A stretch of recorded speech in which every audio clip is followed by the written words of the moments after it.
एक गांव में रंगैया मंगम्मा पति पत्नी रहते थे। उनका एक सुंदर बेटी भी थी। 2 साल से सूखे के कारण कुएं के पानी सारे सूख जाते हैं और गर्मी की मौसम होने के कारण उसका खेत भी सूख जाता है। उसके सारे पैसे वो खेत में और खेती में गवा देने के कारण उदास होकर रंगैया मंगम्मा से ऐसे कहता है, मंगा, भगवान भला हमसे ऐसे क्यों खेल रहा है। गर्मी का मौसम आ गया, कुएं के अंदर पानी भी खत्म हो गया और खेत का हालत ऐसे है। सारे पैसे मक्के में डाल दिया मैंने। ऐसे वो निराश होता है। इतने में उसकी बेटी लक्ष्मी आकर पापा ऐसे कहते हुए हंसते हुए प्यारी सी नन्ही सी उसकी बेटी अपने पापा से गले लगाती है। अपनी प्यारी बेटी को देखते ही रंगैया के चेहरे पे मुस्कान आ जाती है। वो उसके सारे दुख भूल जाता है। रंगैया को अपनी बेटी से बढ़कर इस दुनिया में और कुछ नहीं है, लेकिन वो हर वक्त सोचते रहता है कि उसकी बेटी को वो भला ऊंची पढ़ाई कैसे करवाएगा।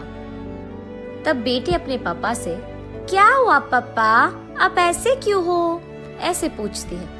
कुछ नहीं बेटा, हमारे खेत में उग रहे मक्के हमारे हाथ नहीं आएंगे, इसी का डर है। कुएं का पानी भी तो सूख गया। ऐसे कहते हुए वो खेत की ओर दुख से देखता है।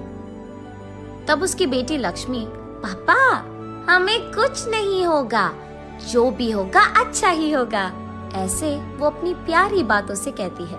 कैसे बेटा, गर्मी का मौसम तांडव कर रहा है, बारिश के मौसम आने के लिए बहुत वक्त है, ऐसे कहते हुए दुखी होता है।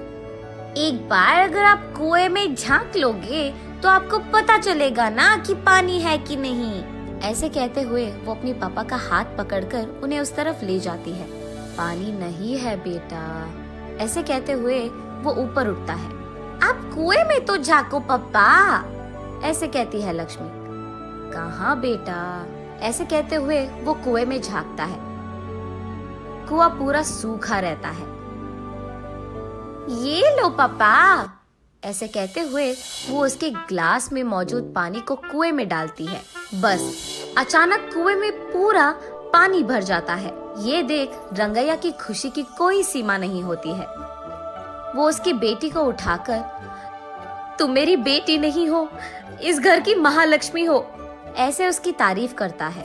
ऐसे वो उसके खेत में पानी डालकर अपनी खेत को बचाता है। लेकिन उसी समय गांव के कोई भी कुएं में पानी नहीं रहता है, और क्योंकि ये बात इधर उधर फैल चुकी है, गांव वाले सारे उसी कुएं के पास आकर पानी लेते थे। ये देख उस गांव का घमंडी जमींदार वहां आकर, क्यों रंगैया, क्या हो रहा है यहाँ? मेरे कुएं से पानी निकालकर तुम सारे गांव वाले ऐसे कैसे उसका इस्तेमाल कर रहे हो? ये मेरा खेत है और ये कुआं भी मेरा है। मैंने ये सोचकर दिया कि तुम गरीब हो, काम कर लोगे, लेकिन तुम यहाँ समाज सेवा कर रहे हो। ऐसे ही देखता रह जाऊंगा तो ये खेत भी तुम्हारा कह दोगे तुम। ऐसे गुस्से में उससे बात करता है।